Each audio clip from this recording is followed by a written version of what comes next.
안녕하세요. 사연 읽어주는 남녀입니다. 오늘도 와주셔서 감사합니다. 구독과 좋아요 부탁드리며 오늘의 사연 바로 시작하겠습니다.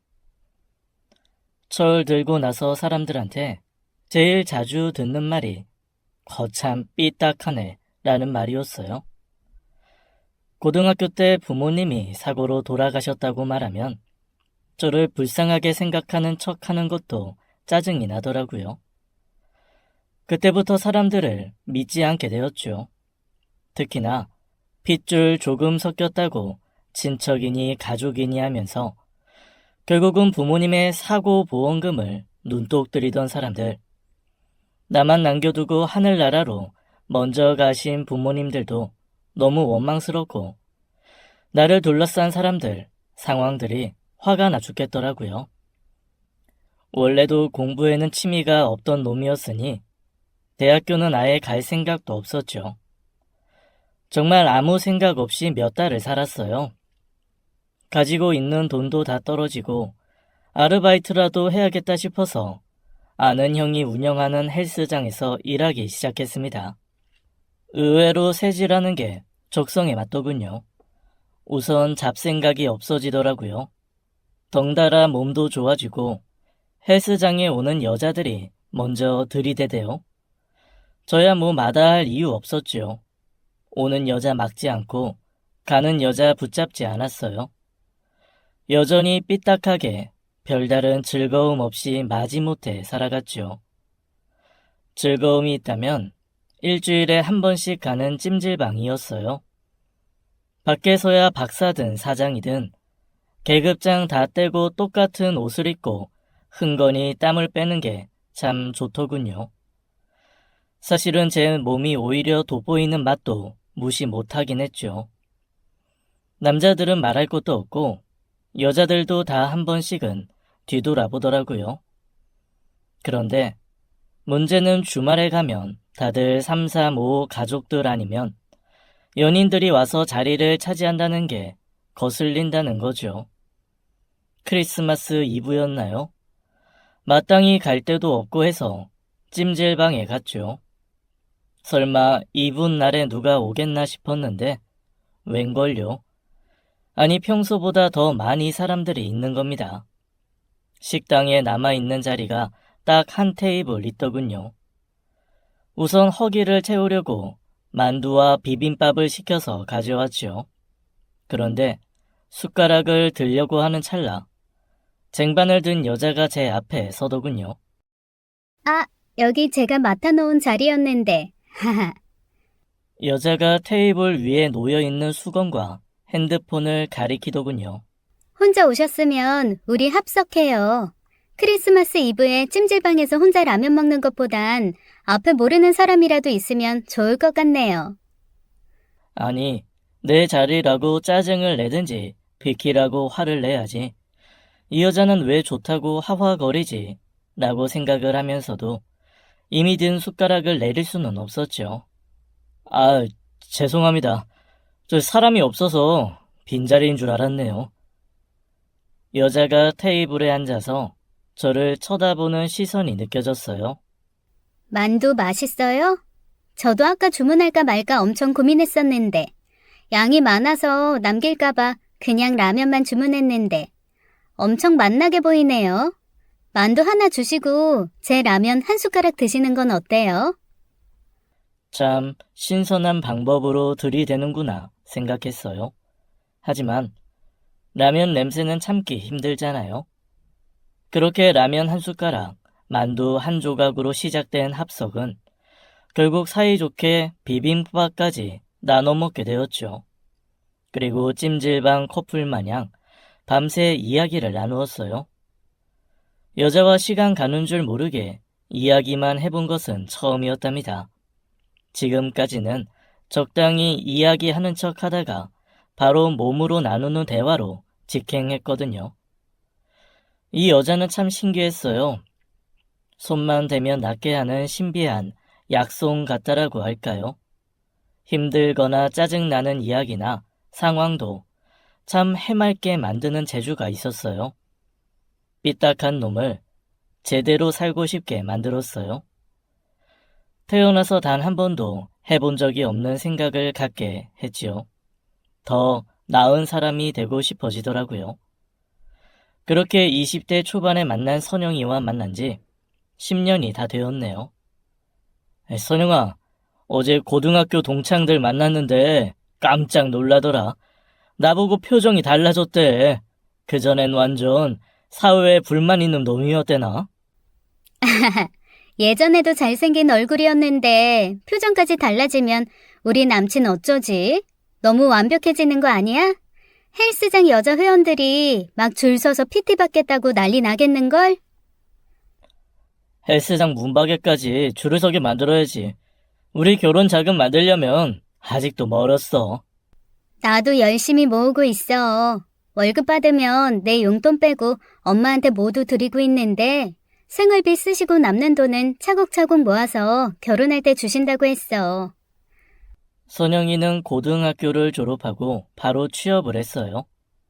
아버님이 일찍 돌아가시고 아래로 남동생과 여동생, 그리고 홀로 되신 어머니까지 철 들자마자 바로 소녀 가장이 되어야 했어요.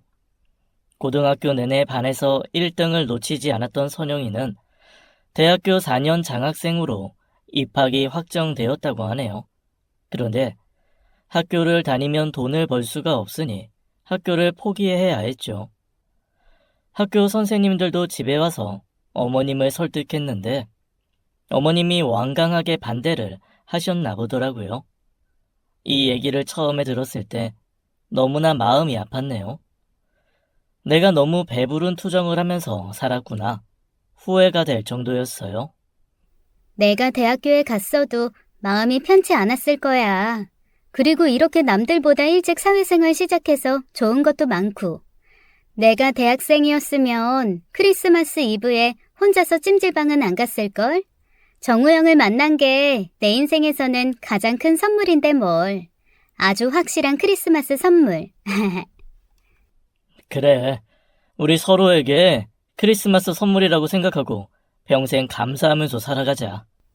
아유, 우리 남친 우영 씨 입에서 감사라는 단어가 이리 자주 나오고 진짜 많이 컸네. 네, 선영이 덕분에 감사니 행복이니 같은 낯간지러운 단어들을 이제 아무렇지 않게 말하게 되었죠. 저는 제가 이렇게 변한 게 신기할 정도였습니다. 정말 한눈 팔지 않고 선영이와 결혼하기 위해서 악착같이 돈을 모았죠. 식사 시간, 야간 시간 가리지 않고 개인 PT를 받았어요. 적어도 선영이와의 결혼을 하는데 월세 단칸방에서 시작하고 싶지는 않았거든요. 그리고 마침 2억이라는 돈이 통장에 쌓였습니다. 10년의 연애 동안 결혼은 당연한 것이라 여겼지만 그래도 기억에 남는 프로포즈를 하고 싶었죠. 헬스장 대표 선배에게 부탁을 했습니다. 헬스장 영업이 끝나고 GT룸에서 풍선이랑 조명이랑 장식을 했어요. 동료 트레이너들의 도움을 받았죠. 특히 여자 동료 트레이너들의 조언을 귀담아 들었죠. 화려하고 요란한 것보다는 진심 어린 한마디가 중요해요. 물론 그걸 보여줄 수 있는 반짝이는 무언가가 있으면 금상첨화겠죠?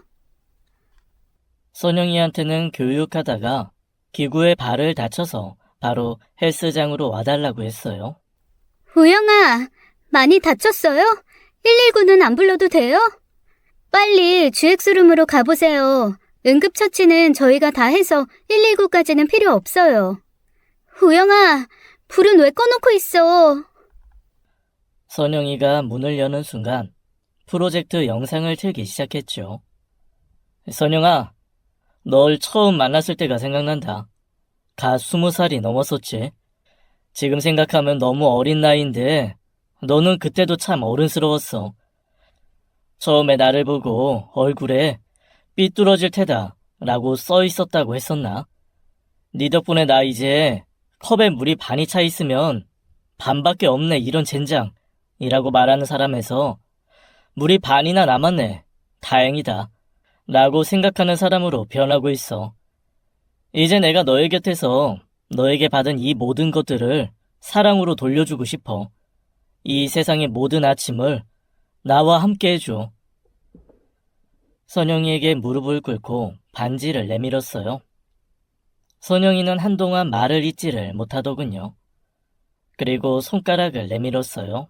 이 세상의 모든 아침은 당연하고 이 세상의 모든 밤도 같이 할 건데 반지부터 끼워주세요. 선영아, 사랑해. 선영이에게 반지를 껴주면서 통장을 함께 주었어요. 어머, 이거 0이 몇 개야? 세상에나, 2억을 모은 거야? 와, 우영아, 정말로 약속을 지켰네. 너무 대단해. 정말 고생 많았어. 지금 살고 있는 월세 보증금까지 합치면 우리 작은 푸른 빌라 전세부터는 시작할 수 있어. 그럼 나도 10년 동안 엄마가 모은 돈이 비슷하게 쌓였을 거야. 나도 엄마한테 물어볼게. 이제 우리 정말 매일 얼굴 보며 살 수 있는 거구나. 생각만 해도 너무 좋아. 결혼을 한다고 생각하니 정말로 어른이 되는 것 같더라고요. 부모님이 안 계시니 혼자서 결정해야 할 게 많더군요. 그런데 그로부터 며칠 후 선영이의 말수가 줄기 시작했어요. 처음엔 회사에 야근이 많아서 그런가 보다 했죠. 그런데 주말에 함께 신혼 전셋집을 보러 가기로 한 날, 아침에는 아프다는 문자가 왔어요. 전화를 했는데 안 받는 거예요. 10년을 만나는 동안 이런 일이 한 번도 없었어요. 집 앞으로 찾아갔어요. 다시 전화를 걸었죠. 선영이의 여동생이 전화를 받았어요. 우영 오빠, 지금 어디예요? 언니가 지금 나갈 상황이 아니에요. 제가 말씀드릴 게 있어요. 선영이의 여동생 화영이와는 가끔 만나 저녁을 먹기도 하고 영화도 함께 봤어요.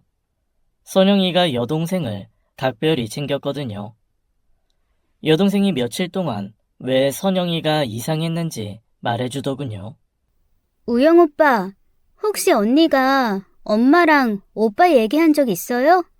이번에 엄마랑 싸운 얘기 못 들었어요?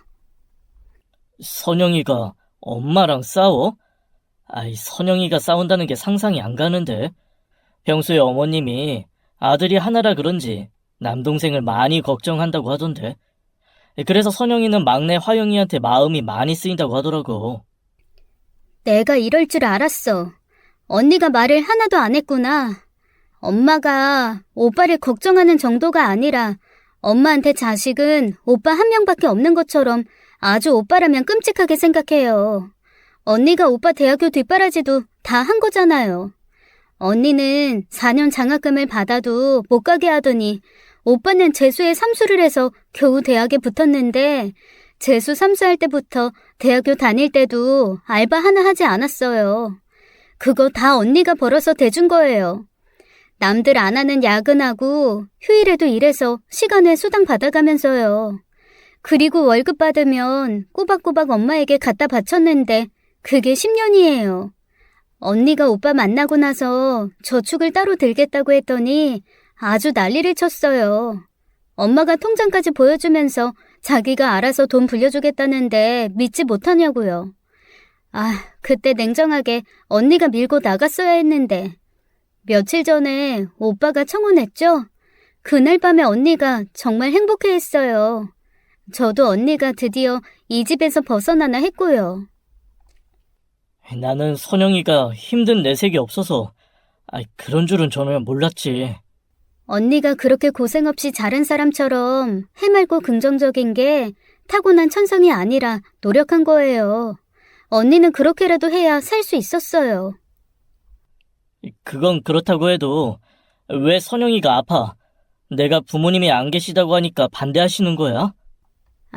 오빠에 대해선 물어보지도 않았어요. 언니가 결혼한다고 그동안 모아놓은 결혼자금 필요하다고 하니까 엄마가 그 돈 오빠 사업자금으로 빌려줬는데 오빠 사업이 잘 안 돼서 다 날려버렸나 봐요. 어쩐지 오빠가 사업한다 뭐한다 하더니 몇 달 전부터 계속 집에서 게임만 하고 있더라고요. 아니, 선영이가 10년을 모은 돈을 모두 동생에게 빌려줬는데 날아갔다고? 그게 말이 돼? 선영이한테는 말 한마디도 없이 그러셨다고? 아무리 아들이 귀해도 그렇지 어떻게 그럴 수가 있어? 언니가 울고불고 난리도 아니었어요. 나 태어나서 언니가 그렇게 엄마한테 화내고 소리 지르는 거 처음 봤어요. 오빠한테 미안해서 자기는 결혼 못한다고 회사도 못 가고 어제부터 알아두었어요. 아니, 나한테 뭐가 미안해. 세상에 그런 상황에서 왜 나를 생각해? 이 바보탱이. 자기가 20대 몽땅 바친 돈이 다 날아갔는데. 아니, 선영이 어머니랑 남동생은 어떻게 그럴 수가 있어? 혹시 친엄마 아니야? 언니랑 나랑 어렸을 때 잠깐 그 생각도 했었는데요. 친엄마 확실해요. 어떨 땐 새엄마보다 못하다 할 때도 있지만. 알았어. 언니한테는 내 걱정하지 말고 몸부터 추스르고 나면 바로 연락 달라고 전해줘. 오늘 얘기해줘서 고마워. 그래도 선영이한테 화영이가 있어서 다행이다. 그날 이후로 선영이한테 연락이 올 때까지 밥이 목으로 안 넘어가더라고요. 며칠 후 선영이가 제가 일하는 헬스장으로 찾아왔어요. 만나자마자 반지를 다시 돌려주더군요.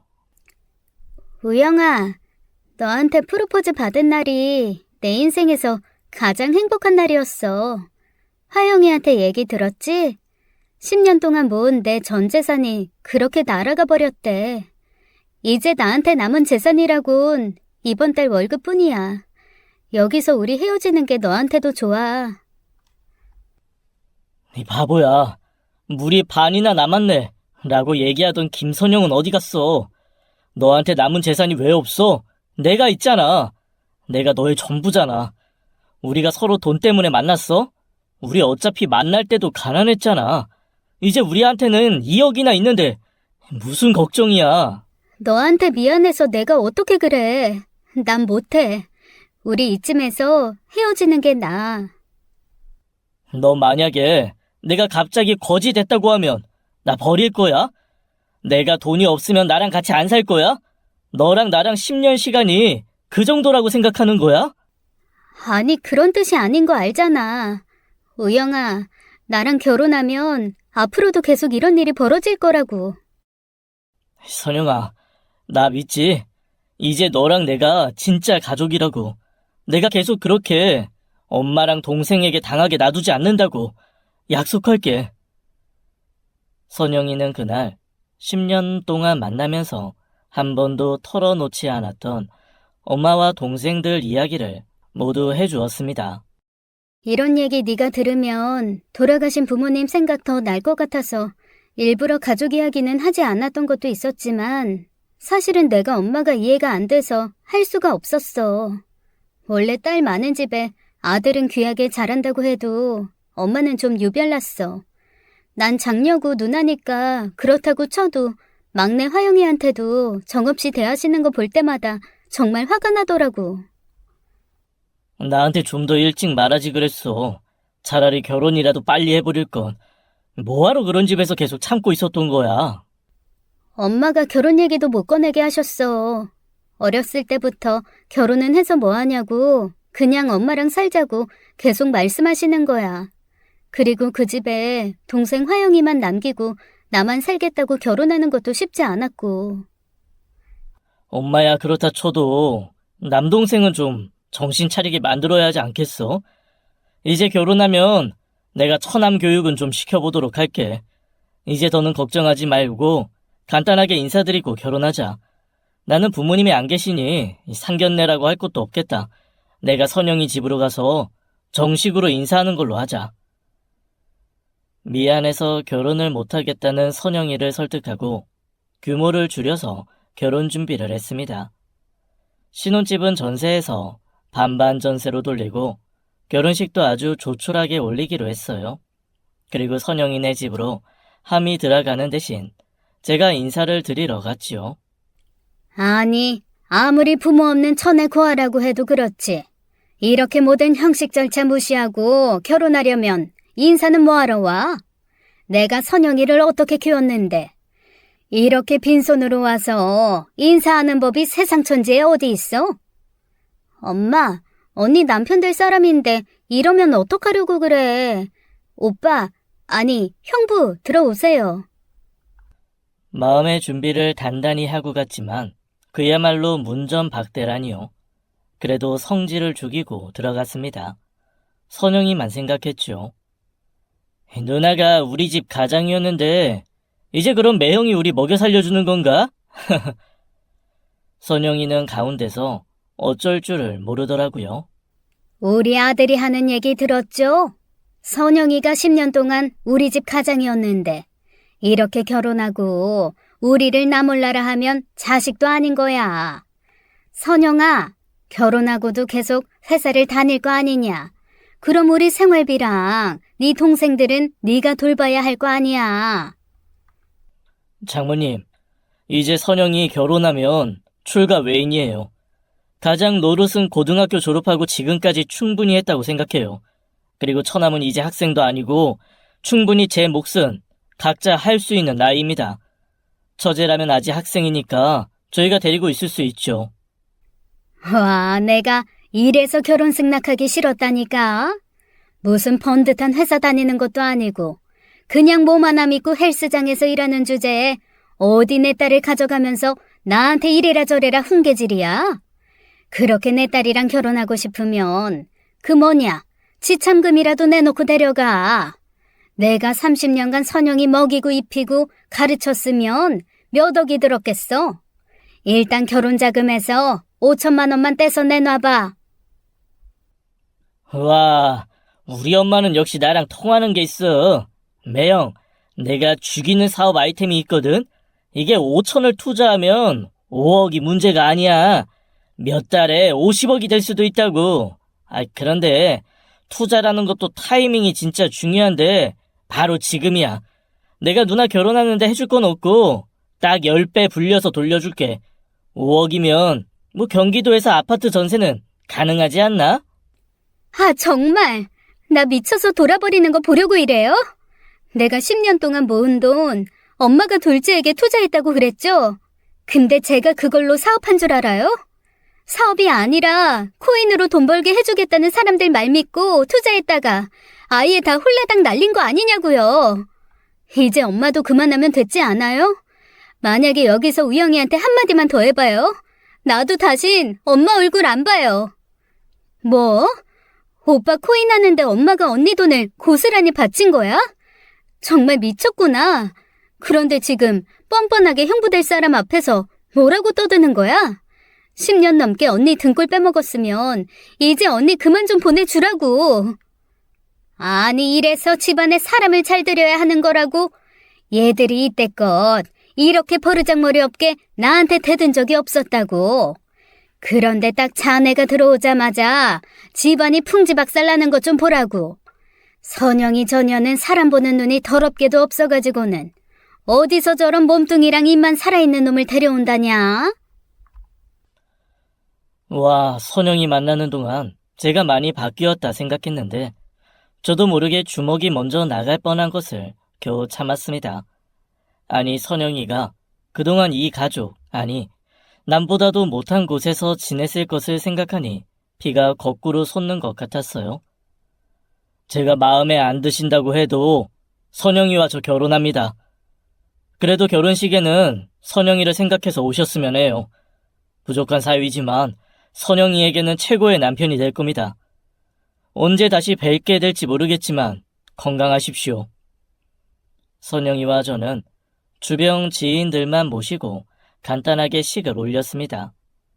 처가에서는 처제만 참석을 했더군요. 선영이와 처제는 서로 안고 한참을 울었어요.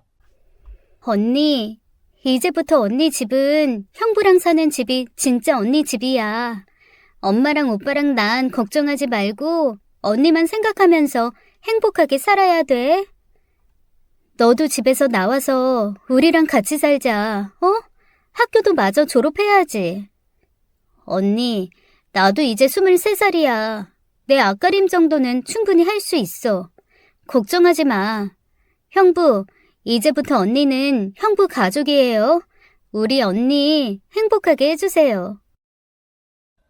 처제의 말대로 저희는 둘이서만 충분히 행복한 신혼 시절을 보내고 있었어요. 처가와는 아예 왕래를 끊었고 처제만이 가끔씩 신혼집으로 놀러 왔어요. 셋이 모여도 장모님과 처남 이야기는 일부러 하지 않았죠.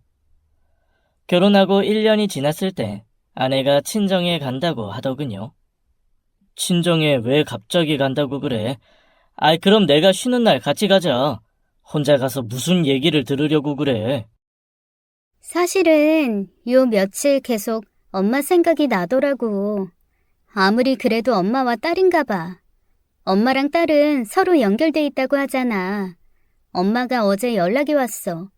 그동안 미안했다고 먼저 말씀하셨어. 아무리 그래도 1년 동안 연락 한 번 없냐고 서운하다고 울먹거리시더라고. 우리 줄 반찬이랑 김치랑 당신 먹을 보약까지 지어놓으셨대. 아이, 정말? 거짓말하는 거 아니지? 그동안 처제가 가운데서 노력을 많이 한 모양이네. 뭐 알았어. 나도 헬스장 정리하자마자 장모님 댁으로 갈게. 먼저 가 있어. 정말? 당신도 오겠다고? 내심 당신이 그랬으면 좋겠다고 생각만 했는데 너무 고마워. 당신 우리 집에 오면 내가 깜짝 발표할 거 있어. 기대해도 좋아. 이따가 봐. 그렇게 해맑게 웃으면서 인사하는 선영이의 얼굴이 아직도 눈에 선하군요. 그날 저녁 장모님 댁에 가겠다는 약속을 지키려고 서둘러서 마감을 하고 있었죠. 갑자기 처제에게 연락이 왔습니다. 형부, 큰일 났어요. 빨리 병원으로 와요. 언니가 크게 다쳐서 병원으로 왔어요. 이게 무슨 말인가 했어요. 웃으며 장모님 댁에 간 아내가 다쳐서 병원에 있다니요.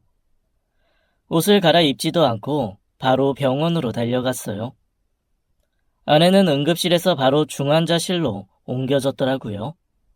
차도에서 달려오는 자동차에 치여서 의식이 없는 상태였습니다. 처제, 선영이가 왜 신호도 무시하고 길을 건너? 그럴 리가 없잖아. 1년 만에 집에 가본다고 얼마나 들떠서 갔는데 무슨 일이 있었던 거야? 저도 처음엔 엄마가 반찬이랑 형부에게 줄 한약까지 챙겨서 좀 놀랐어요. 역시 그래도 엄마는 엄마구나 생각했죠. 사실 오빠 결혼식 날짜가 잡혔거든요. 그래서 이참에 엄마도 언니랑 화해하고 싶구나 했죠. 언니도 오래간만에 집에 와서 너무 좋아했어요. 그래서 형부가 오면 다 같이 저녁 먹자고 준비했거든요. 근데 엄마는 정말 구제불능이에요. 언니를 부른 진짜 이유가 있었어요. 오빠 신혼집 구하는데 돈이 많이 모자랐나 봐요. 엄마가 지금 사는 집 담보까지 잡혀서 대출을 받았는데도 오빠랑 새언니가 워낙에 비싼 집을 구했더라고요. 엄마가 언니한테 지금 살고 있는 신혼집 담보로 대출받고 언니 신용 대출이라도 다 긁어 모아서 2억을 해오라고 했어요. 선영이한테 그런 말 같지도 않은 얘기를 했다는 거야? 선영이는 그걸 또 다 듣고 있었어? 이번에는 언니도 참지 않았어요. 그동안 쌓였던 거 다 말하더라고요. 딸들은 엄마 자식 아니냐고, 엄마라는 사람이 어쩜 이럴 수가 있냐고 소리 지르면서 울었죠. 형부, 미안해요. 제가 바로 따라서 나갔어야 했는데. 저도 너무 화가 나서 언니 따라서 가겠다고 짐을 싸서 나왔는데 언니가 없는 거예요. 그런데 그 순간 사람들이 비명소리가 들려서 가봤더니 언니가 쓰러져 있었어요. 미안해요, 형부. 다 제 잘못이에요. 처제한테 미안한데 이제 더 이상은 참을 수가 없다. 선영이를 봐서 그동안은 참고 삼은 건데 그럴 가치조차 없는 사람들이야. 내가 당장 달려가서 다시는 입을 못 열게 만들어 버려야겠어. 형부. 지금 언니 곁에는 형부가 있어야죠.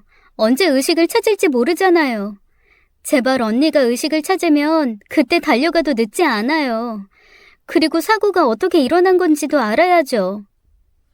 저는 제가 아는 모든 인맥, 헬스장에 오시는 회원들의 지인들까지 연결해서 이날의 사건 경위를 알아내려고 했죠.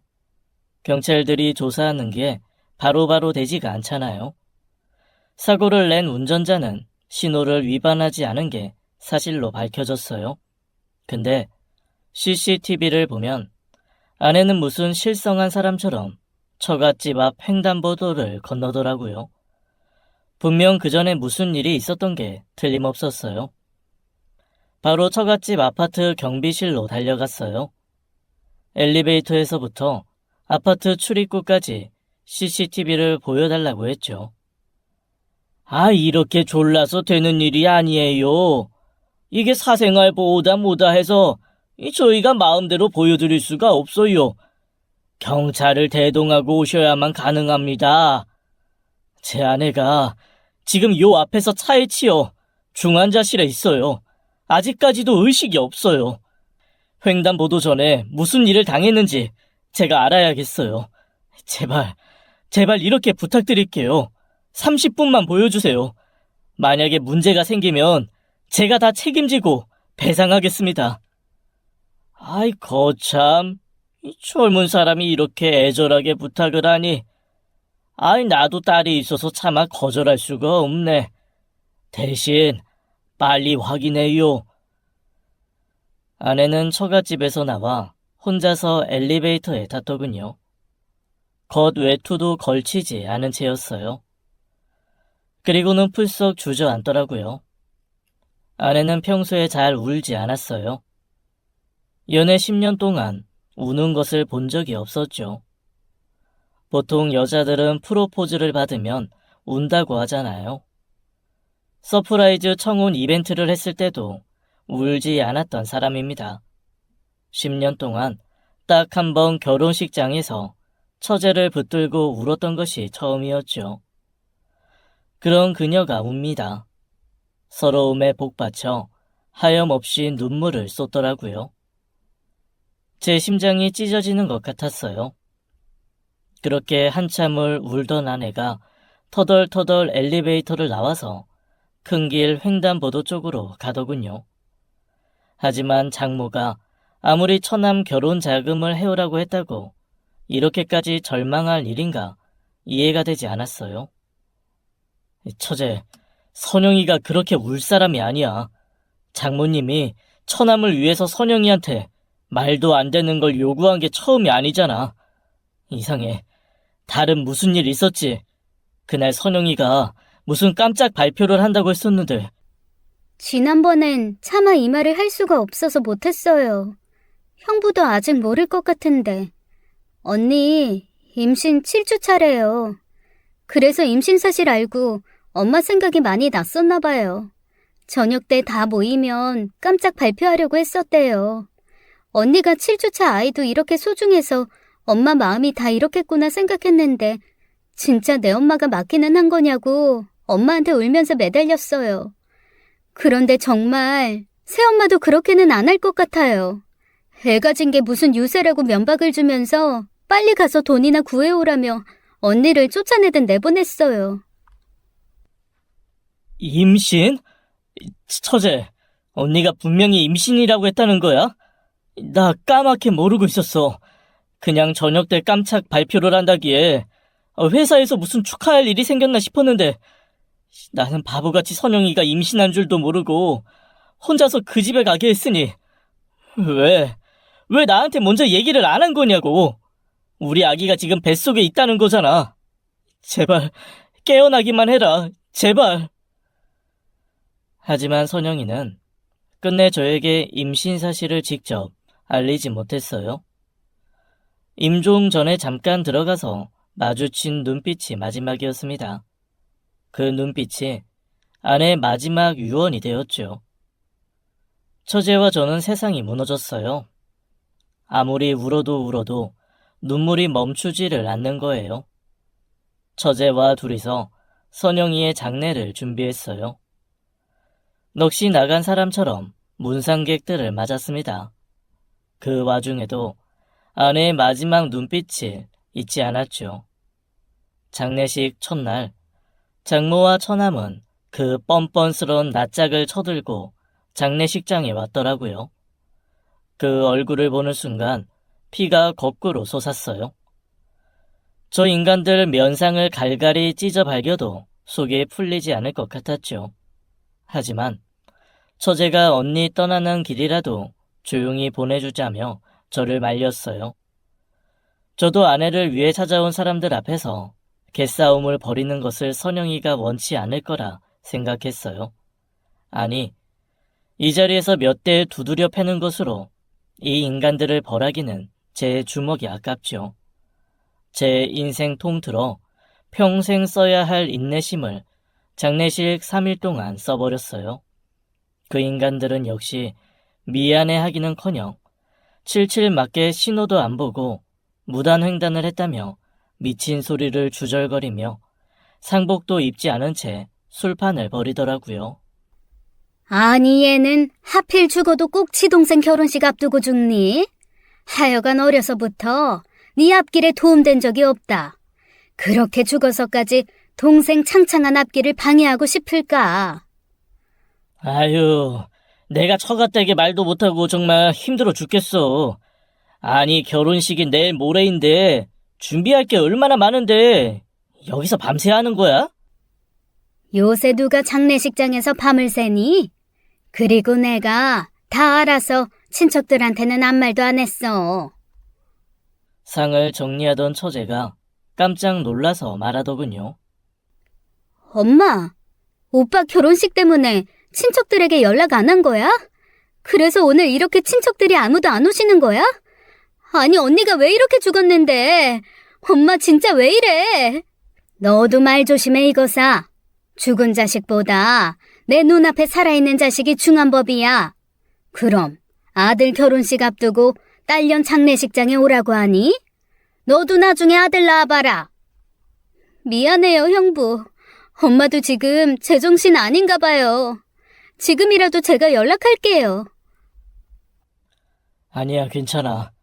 그렇게 귀한 아들인데 어련하시겠어. 그래 정서방, 말 잘했네. 우리가 오늘 밤은 자리를 지키겠지만 결혼식이 코앞이라 준비할 게 좀 많나. 뭐하러 3일장이나 하고 그래. 하여간 내일이랑 모레 발인이랑 화장은 알아서 해. 내가 아들 결혼식에 안 가고 딸년 화장터에 쫓아갈 수는 없는 일 아닌가. 그래도 선영이가 마지막 가는 길에 엄마랑 처남 얼굴은 보고 싶어 할 것 같은데요. 같은 얘기 반복하게 하지 말고 알아서들 해. 그렇게 죽고 못 살게 좋아했으니 떠나는 길 남편만 있으면 되지. 너 화영이도 언니한테 갈 생각하지 말고 오빠 결혼식장에 와. 사돈 내보기에 우리 가족이 너무 없어 보이지 않니? 장례 둘째 날 저녁부터 문상객들이 줄을 이었습니다. 아니 이게 무슨 일이래. 선영이 어렸을 때부터 가족들 먹여 살린다고 그렇게 고생만 하더니 난 결혼한 줄도 몰랐어. 그런데 이렇게 허망하게 죽다니 우리 선영이 불쌍해서 어이하노. 그런데 엄마라는 것이 하는 짓이 짐승만도 못한 짓을 벌이노. 자네가 선영이 남편인가? 아이고, 우리가 결혼식 하는 줄도 모르고 너무 미안다. 선영이가 어려서부터 의젓해갖고는 친척들한테도 얼마나 잘했는지 몰라. 소녀가장 하느라고 힘들 텐데도 내색 하나 안 하고 항상 빵긋빵긋 웃으면서 세상에 그런 애가 없었다. 살아서도 그 고생을 다 하더니 죽어서도 지엠이랑 동생 때문에 저승 가는 길도 편히 못 간다냐. 아우, 내가 다 부끄럽다. 같이 딸 키우고 아들 키우는 어미로서 이해가 안 간다.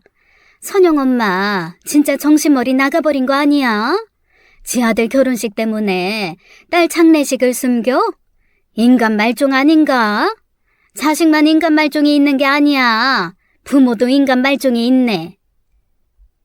그러니까요. 같이 어울린 우리가 다 인간 말종이 될 수 있으니까 아예 상종을 말아야지. 내일 결혼식에는 우리 다 같이 가지 맙시다. 내가 전화로 아주 쌍욕을 해줬어. 인생 그렇게 살면 천벌 받는다고. 형부, 이게 어찌 된 일이에요? 잠깐만요. 오빠한테 전화 왔어요. 오빠 왜? 아니 엄마야? 당장 네 형부 바꿔. 이 도둑놈의 새끼. 내 핸드폰을 훔쳐갖고는 사람들한테 있지도 않은 거짓말을 퍼뜨려? 지금 사람들이 네 오빠 결혼식에 안 오겠다고 아주 생난리들을 친다. 내가 사돈들한테까지 이상한 소문 들어갈까봐 아주 미치고 팔짝 뛰겠어. 너도 그 새끼 옆에 붙어있지 말고 당장 집으로 뛰어와. 네, 제가 장모의 핸드폰을 훔친 거 맞습니다. 그 연락처에 있는 모든 사람들에게 문자를 돌렸습니다. 하나의 과장도 없이 있는 그대로의 사실을 말씀드렸죠. 살아생전 아내를 기억하는 사람들은 제 말을 그대로 믿어주셨어요. 아내가 잘 살았다는 증거겠죠. 이제 정말 아내를 보내줘야 하는 날이 밝았습니다. 새벽, 아내 사진 앞에 섰어요. 사진 속의 아내는 해맑게 웃고 있네요. 선영아, 오늘 가는 길이 좀 시끄러울 거야. 그래도 이 정도는 해줘야 혼자 가는 길이 외롭지 않을 것 같아. 그리고 하늘나라에서는 시간이 더 빠르게 흐른다며. 조금만 기다리고 있어. 내가 인간의 시간 후딱 보내고 네 곁으로 갈게. 우리 하늘나라에서 다시 꼭 만나자. 선영이를 보내는 발인 날, 화장터로 가기 전에 연구차의 방향을 돌렸습니다. 마지막으로 꼭 들려야 할 곳이 있습니다. 생전에 그렇게 누나를 아끼던 남동생 결혼식은 참석해야죠. 누나로서의 마지막 선물을 꼭 제가 대신 해주고 싶네요. 여러분도 선영이와 함께 꼭 결혼식에 함께 참석해 주셨으면 좋겠습니다. 연구차에 탄 친척들이며 지인들은 술렁였지만 함께 처남의 결혼식장으로 입장했습니다. 그렇지 않아도 텅 빈 신락 쪽 하객석에 검은 옷을 입은 사람들이 들어가 앉았습니다. 저는 선영이의 영정사진을 들고 천천히 결혼식장 안으로 들어갔어요. 마침 신랑 입장을 마친 직후더군요. 장모와 처남은 저를 무슨 귀신을 보듯 소스라치게 놀랐죠. 처남의 처가 쪽에서는 이미 난리가 났어요. 검은색 상복을 입은 사람들이 결혼식장으로 들어왔으니 놀랄만도 하죠. 여기 오늘 결혼하는 신랑의 누나가 왔습니다. 시간 맞춰 오려고 했는데 좀 늦었네요. 장모님 장녀와 큰 사이 왔습니다. 여기 경비 없어요? 저기 저 사람들 다 쫓아내요. 아니 경찰 좀 불러줘요. 저 새끼 완전 미친놈이에요. 우리 아들 결혼식 망치려고 아예 작정을 했어요. 장모님, 그렇게 말씀하시면 듣는 사위 정말 섭섭합니다. 큰딸이 그렇게 똑똑해서 대학에 4년 장학생으로 선발이 됐는데도 생활비 벌라며 대학교도 못 가게 하셨잖아요. 20살부터 버는 족족 장모님에게 월급 통째로 바쳤잖아요. 선영이가 10년 동안 소녀 가장으로 저기 서 있는 동생 새끼 재수 삼수까지 뒷바라지했죠. 저 새끼는 머리는 열나 나빠서 힘들게 들어간 대학교에서 장학금은커녕 학사 경고 맞다가 졸업도 겨우 했다고 하죠. 장모님이 선영이 월급으로 돈 모아서 선영이 시집가면 주겠다고 한 약속 기억하세요? 그렇게 선영이 20대를 고스란히 바친 그 피 같은 돈을 어떻게 하셨어요? 저 머리 나쁘고 게으른 새끼가 사업한다고 해서 사업 자금으로 빌려주셨다고요? 저 새끼가 허구한 날 집에서 코인이랑 인터넷 도박에 빠져있다는 거 정말 모르셨어요? 그리고 선영이가 저랑 결혼한다고 그 돈 달라고 했을 때 미안하다는 말 한마디 했나요? 오히려 결혼하지 말고 평생 장모님이랑 저 새끼 생활비 벌어오라고 했죠. 그래서 선영이는 엄마도 남동생도 오지 않는 친척들은 알지도 못하는 결혼식 한 거 아닙니까? 아니, 동생이 힘들 때 좀 도와달라는 게 그렇게 잘못한 일이냐? 누가 들으면 아주 10년 동안 수억 벌어다 준 줄 알겠어. 월급 꼴랑 몇 푼 되지도 않는 거. 지 용돈하고 우리 생활비 쓰면 남는 것도 없었어. 그 10년 모아놓은 돈 좀 동생 썼다고 지 맘대로 결혼하고 1년을 안 보는 게 자식이야? 남편이라도 제대로 된 놈을 데려왔어야지. 지랑 수준 똑같은 놈이랑 살다가 지명에 지가 죽은 걸 나보고 어떡하라고 지랄들이야. 우리 아들 결혼식장에서. 선영이가 장모님 배 아파서 난 딸이 맞기나 한가요? 선영이가 임신해서 엄마 생각에 간절해서 달려갔는데 그 앞에 대고 새끼 가진 게 무슨 자랑이라고 면박을 주셨다고요. 선영이 보고 신혼집이며 카드 대출 깡그리 받아서 저 새끼 신혼집에 보태라고 하셨죠. 충격받은 선영이가 장모님 집 앞에서 자동차에 치여 죽었습니다. 바로 당신이 선영이를 죽인 거라고요. 아니, 당신이랑 저 새끼가 우리 선영이를 죽인 거라고요. 그러고도 딸 장례식에 와서 아들 앞길 가로막지 말고 입 다물고 있으라고 막말을 퍼붓는 니들이 사람이냐? 니들은 살인자야. 뱃속에 있는 아이도 함께 죽인 이 살인자들아. 살인자? 어따 대고 살인자래? 지금 결혼식장 망치는 망나니가 누군데? 지금 네가 우리를 죽이고 있잖아. 무슨 소설을 쓰고 있어. 다 누나가 할 만하니까 그렇게 산 거지. 누가 억지로 시켰어? 우리가 누나를 때리기라도 했어? 살인자 같은 소리 하고 있네. 너는 이 개만도 못한 새끼가 그 입으로 누나라고 불러? 여러분, 이 새끼랑 결혼하는 순간 당신들 딸도 나락으로 가는 거라고. 정신들 차리세요. 아이, 저 새끼가 돌았나? 장인어른, 이 새끼가 하는 말 다 거짓말이에요. 그냥 신호도 제대로 못 보고 무단횡단하다가 죽은 걸 미쳐서 제 탓이라고 하는 겁니다. 절대 믿지 마세요. 처남이 저를 향해 돌진해 오더라고요. 저는 먼저 선영이의 영정사진을 처제에게 맡겼어요. 선영아, 미안해. 내가 그동안 참고 있었던 힘 오늘 좀 쓸게. 네 평생 한 맺힌 거 여기서 다 풀고 가자. 달려오는 처남의 다리를 일단 걸어서 넘어뜨렸습니다. 그리고 멱살을 잡고 천천히 일으켜서 들어 올렸죠.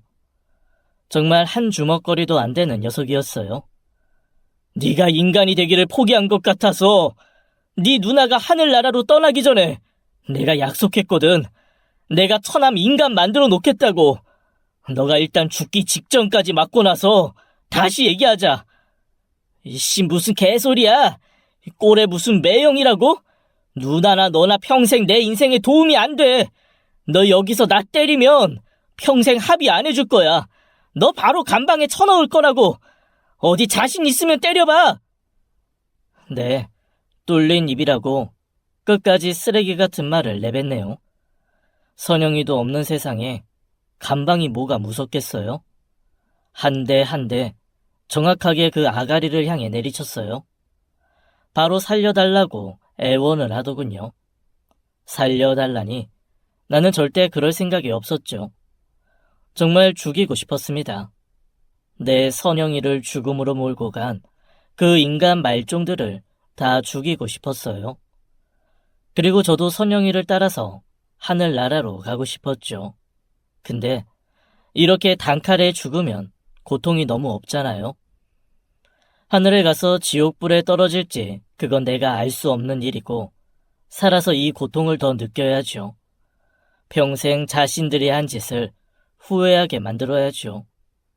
살아있는 게 고통 그 자체인 상태로 만들고 싶었어요. 딱 죽기 직전까지 때렸습니다. 제 살기가 너무 무서웠던지 사람들도 함부로 말리지 못하더군요. 아이고, 여기 사람 죽이네. 여기 진짜 살인마가 나타났어요. 당신이 무릎을 꿇고 빌기 전까지 내가 서서히 이 새끼 죽여주마. 어디 당신이 그렇게 끔찍히도 여기는 아들 새끼가 죽어가는 꼴 눈앞에서 한번 봐봐. 사랑하는 사람이 죽어가는 그 고통 알려면 아직도 멀었어. 제발 살려주세요. 제가 잘못했어요. 제발 목숨만 살려주세요. 누나도 매형이 이러는 거 원치 않을 거예요. 내가 그 입으로 누나 닮지 말라고 했냐 안 했냐? 저는 이번에는 처남을 들어서 던져버렸어요. 그리고 다시 처남의 멱살을 잡고 장모 앞에 들이밀었죠. 장모는 그제야 제 앞에 무릎을 꿇었습니다. 정서방, 내가 정말 잘못했네. 이러다가 진짜 우리 아들 죽어. 그러면 정서방 인생도 끝이 나는 거야. 내가 이렇게 빌게. 제발 이제 그만하게. 내가 죽일 년이야. 선영이 앞에 용서 빌어요.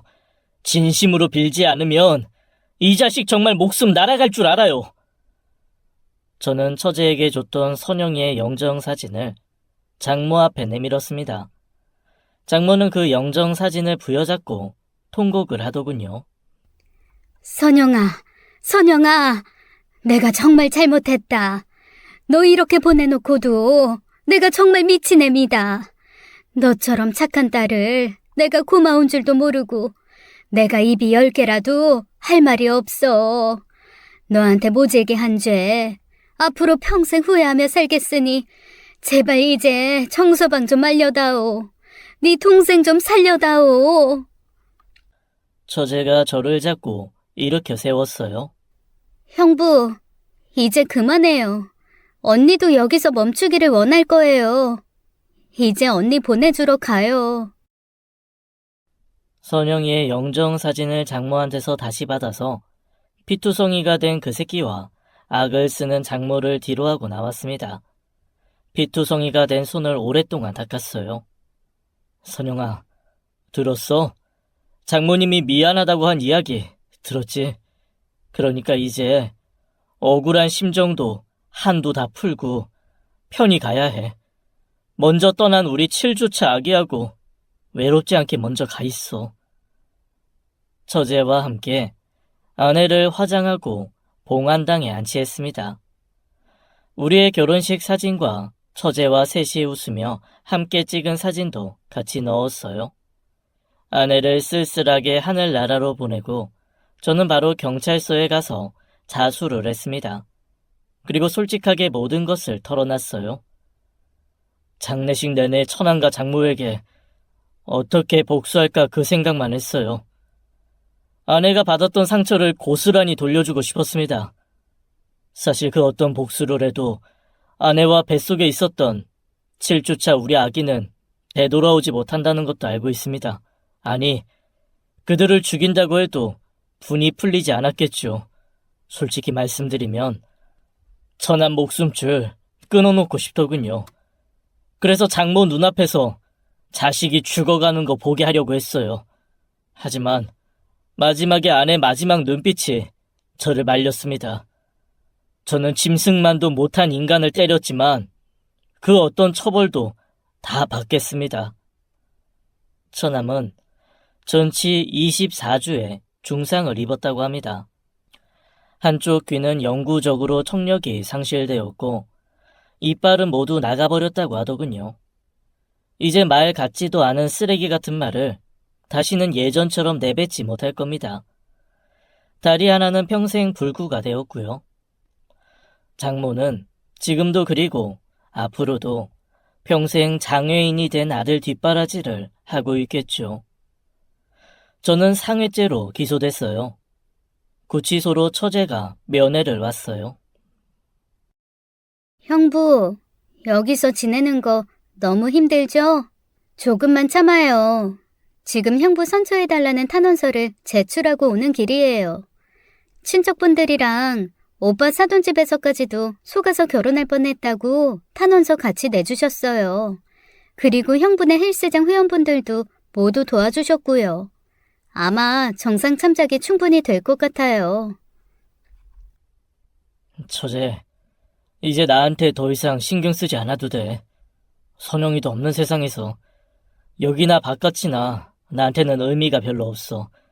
그러니까 너무 애쓰지 마라. 그렇게 못하고 안 할 거예요. 저는 차마 제 가족이라 때릴 수도 없었잖아요. 형부도 그런 나약한 소리 하면 하늘에 있는 언니가 좋아하겠어요? 나중에라도 언니 당당하게 만나려면 형부가 힘을 내야죠. 엄마랑 오빠하고는 이제 얼굴 안 보고 평생 살겠다고 말하고 집 나와서 독립했어요. 친척분들이 많이 도와주셔서 작은 원룸 하나 얻었고요. 이제 형부랑 저는 언니 몫까지 열심히 살아야 돼요. 처제 말대로 저는 정상 참작으로 징역 6개월, 집행유예 1년을 선고받았습니다. 구치소에서 나오는 날에 처제와 헬스장 선배가 두부를 들고 기다리고 있더군요. 고생 많았다. 그래도 안에서 몸은 계속 움직인 모양인데 근육 죽지 않았네. 바로 내일부터 출근이야. 그동안 너 없어서 내가 얼마나 고생했는지 알아? 회원들 아주 난리다 난리. 너 언제 복귀하냐고. 지금 개인 PT 예약도 엄청 밀려있어 임마. 죄송해요 선배. 그리고 감사합니다. 그래도 구치소까지 다녀온 사람을 드리면 말이 많을 거예요. 저 다른 일 찾아보겠습니다. 아, 이 녀석 내가 지금까지 한 말 귀뚱으로 들었냐? 회원들이 탄원서까지 내면서 너 기다리고 있었다고 임마. 그리고 제일 중요한 거 선영이가 생전에 나 따로 찾아왔었어. 네가 프로포즈하고 난 다음 날인가 그럴걸. 나보고 네 녀석 부모님 돌아가시고 난 뒤에 옆에서 계속 돌봐주고 힘이 돼서 너무 감사하다고 하면서 앞으로도 쭉 그렇게 힘이 돼달라고 손가락 걸고 약속까지 받아가더라. 그러니까 선영이 생각해서라도 딴 생각하지 말고 미안해하지도 말고 그렇게 계속 내 곁에 붙어있어. 아, 우리 2호점 낼 거야. 네가 2호점 무조건 맡아서 해야 한다. 참 우리 선영이 못 말리겠네요. 하늘에서도 이렇게 저를 지켜보고 있으니 제가 삐뚤어질래야 삐뚤어질 수가 없어요. 지금은 선배 헬스장 2호점을 맡아서 정신없는 시간을 보내고 있답니다. 요즘 제 가장 큰 휴식은 선배와 함께 일주일에 한 번씩 가는 찜질방입니다. 네, 예상한 대로 선영이와 처음 만났던 그 찜질방이에요. 선영이를 생각하며 열심히 살아가는 저를 응원해 주시기 바랍니다. 지금까지 사연 읽어주는 남녀였습니다. 끝까지 함께해 주신 여러분 감사드리며 저희는 다음 사연으로 돌아올게요. 감사합니다.